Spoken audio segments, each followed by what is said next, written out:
वर्धा जिल्ह्यातील दहेगाव गोसावी ते केळझर या 6 किलोमीटरच्या रस्त्याची अतिशय दुरावस्था झालेली आहे। रस्त्यावर विविध ठिकाणी खड्डे आहेत आणि रस्ता अक्षरशः उखडलेला आहे आणि यामुळे या रस्त्याची निर्मिती करावी या मागणीसाठी दहेगाव गोसावी येथील नागरिकांनी बेमुदत उपोषण सुरू केलेलं आहे। दहेगाव गोसावी ते केळझर हा 6 किलोमीटरचा रस्ता आहे आणि या रस्त्यावर विविध ठिकाणी मोठे खड्डे पडले आहेत। अनेक ठिकाणी रस्ता अक्षरशः उखडलेला आहे आणि यामुळे अपघाताला निमंत्रण मिळत आहे। यामुळे या रस्त्याच्या दुरवस्थेमुळे अपघाताच्या संख्येमध्ये देखील वाढ झाल्याचं नागरिकांकडून सांगण्यात येत आहे। दुचाकी चालकांना यामध्ये मोठा त्रास सहन करावा लागतो। या मार्गावरती गिट्टी भरून वाहणारे जड वाहतूक करणारे ट्रक देखील धावतात आणि त्याचा देखील नागरिकांना नाहक त्रास सहन करावा लागतो। पाऊस आल्यानंतर रस्त्याची अवस्था अतिशय बिकट होते आणि त्यामुळे देखील अपघातात वाढ होते। त्यामुळे आणि हा दहेगाव गोसावी परिसरातील जवळपास 22 गावांकरिता हा मुख्य रस्ता आहे।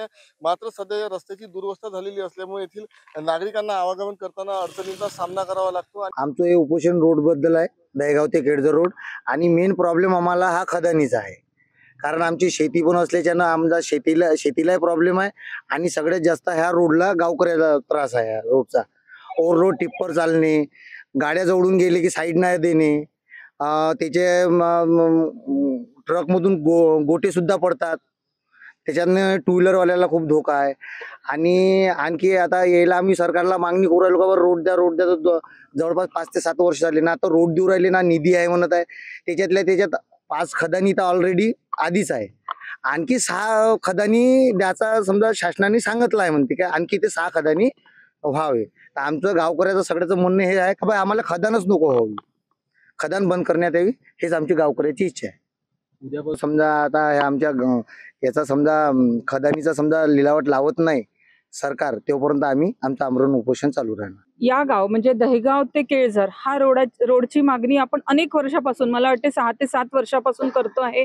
याआधी मी इथे 29 जून 2023 ला इथे आंदोलन केलं। त्यावेळेला आपले हिवरे साहेब आले होते, सार्वजनिक बांधकाम विभागाचे तहसीलदार सोनवणे साहेब आले होते। त्यांनी सांगितलं होतं की हा रोड ऑलरेडी सँक्शन झालेला आहे।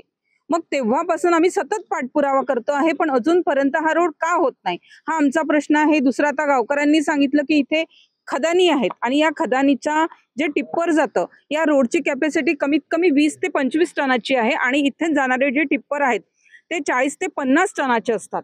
त्यामुळे त्यातनं दगड पडणारे आहेत किंवा रोडमधून जो धूळ उडतो त्याला पिकाला नुकसान होतं आणि गावकऱ्यांना सुद्धा नुकसान होतं। त्यामुळे आमची ही मागणी आहे की हे ज्या खदानी आहे याच बंद करण्यात यावे। आणि सगळ्यात महत्त्वाचं म्हणजे हे जे आमचं गाव आहे हे 2 विधानसभेमध्ये विभागलेलं आहे। त्यामुळे तिकडचे आमदार इकडे ढकलतात आणि इकडचे आमदार तिकडे ढकलतात। त्यामुळे आम्ही गावकऱ्यांनी कोणाला न्याय मागावे हा आमचा सगळ्यात मोठा प्रश्न आहे। कारण अनेकदा पाठपुरावे झाले, आंदोलन झाले, पण अजूनही आम्हाला पाहिजे तसं उत्तर मिळालेलं नाही। त्यामुळे आता आम्हाला अमर भाऊंनी सुद्धा उत्तर द्यावं आणि या दोन्ही आमदारांनी उत्तर द्यावं की आम्ही गावकरी कोणाकडे जावं। आमचं उपोषणकर्त्याचं असं म्हणणं आहे की केळझर ते दहेगाव या रोडची हाल अतिशय दयनीय अवस्था झाली आहे आणि ही जे या रोडची अवस्था जी आहे ह्या खदानीच्या चालणाऱ्या टिप्परमुळे झाली आहे। त्या टिप्पर या रोडची क्षमता कमी आहे आणि त्याच्यावर ओव्हरलोड असे टिप्पर चालत असतात, त्याच्यामुळे हे वारंवार असे रोड खराब होऊन त्याची दयनीय अवस्था झाली आणि ते आम्हाला या 22 गावातील जो संपर्क आहे तो तुटला जातो पावसाळ्यामध्ये। त्यामुळं या रोडची दयनीय अवस्था होत आहे आणि ती दुरुस्त व्हावी किंवा चांगला व्हावा यासाठी आमची मागणी आहे। आंदोलन केलं, या अगोदर आंदोलन केलं होतं, वारंवार शासनाला प्रशासनाला आम्ही निवेदन दिले आहे, तरी पण त्यांनी फक्त करून देतो एवढंच शब्द देऊन आजपर्यंत अजून काही काम झालं नाही। त्यामुळं आम्ही काल दिनांक 8/9/2025 पासून हे आंदोलन चालू केले आहे। हो, काही आमदारांनी आणि खासदारीने सांगितलं की आम्ही या 3-4 महिन्यात रोड करून देऊ, असं आश्वासन आमच्या या आमदार विभागाचे जे आमदार आहे समीर भाऊ कुनावर यांनी दिलं आहे।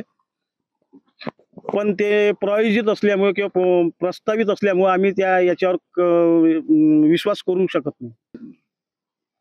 पुढील पवित्र आमरण उपोषण तर आहेच, पण जोपर्यंत आमच्या मागण्या मान्य होत नाही तोपर्यंत आम्ही इथं बसून राहू। या अगोदर दिला आहे परंतु पाठपुरावा नाही झाला। काय सांगाल? जर या रोडची जर अशी अवस्था वारंवार खदानीच्या टिप्परमुळे होत असेल तर खदानच बंद करावं अशी आमची मागणी आहे. हा दहेगाव गोसावी ते केळझर हा 6 किलोमीटरचा रस्ता सिमेंटचा रस्ता तयार करण्यात यावा या मागणीसाठी नागरिकांनी बेमुदत उपोषण सुरू केलेलं आहे आणि यावर आता प्रशासन काय तोडगा काढते याकडे सर्वांचं लक्ष लागलेलं आहे. महेश मुंजाळ, TV9 मराठी, दहेगाव, वर्धा.